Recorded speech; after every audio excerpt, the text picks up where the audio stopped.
करत आहोत green plant bio product. तर आमच्या कंपनीचा 25 किलो पहिलं 50 किलोमध्ये होता, आता 25 किलोमध्ये क्रोम आलेला आहे. परत दुसऱ्या आमच्याच कंपनीचा हा पोटॅश नावाचा खत आहे. दुसरं एक आहे भूमी पॉवर.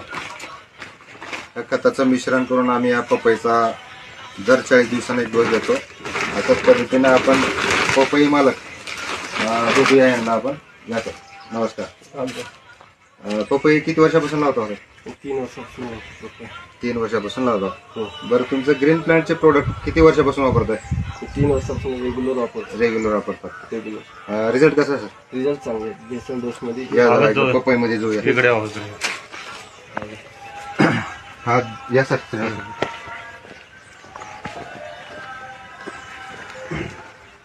इकडे पुढे.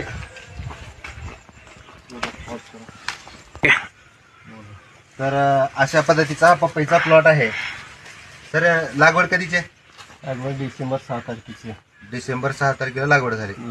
सुरुवातीचं नियोजन आपलं 6 तारखेचं ग्रीन प्लांट बायो प्रोडक्टचे खत. ग्रीन प्लॅनेट बायो प्रोडक्टचे खातं, भूमी पॉवर, क्रोम, पोटॅश आणि ब्लूम आणि प्रीमियम हे ड्रीप मधून सोडलेलं आहे. Bhumi power, chrome, potash, premium, bloom हा ड्रीप मधून सोडलेला आहे. आणि PPFC आणि ग्रो आणि नायट्रोकिंग ह्याची स्प्रे. जर सर हे खताचा डोस तुम्ही किती दिवसाला टाकता? हे 40 दिवसाला एक बेसल डोस टाकतो. प्रत्येक 40 दिवसाला बेसल डोस. 40 दिवस. हे 5वा डोस आहे.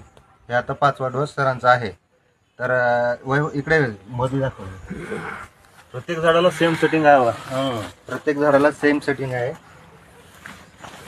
आणि हा आता तिसरा वर्ष चालू आहे. आम्ही येणार गेलो तर चालतंय, पण पूर्ण बाग घे. बिदर जिल्ह्याचा टॉप 1 बाग आहे. बिदर जिल्ह्याचा टॉप 1 बाग आहे. टॉप 1 बाग आहे. यावर्षी बऱ्याच बागाचे आपलं कुठं बाग नाही. फुल ड्रॉप झालंय. फुल ड्रॉप झालेला आहे. असं बाग कुठं नाही. ग्रीनरी आहे, पाण्याची कॅनोपी भारी आहे. इकडे राहा. इकडे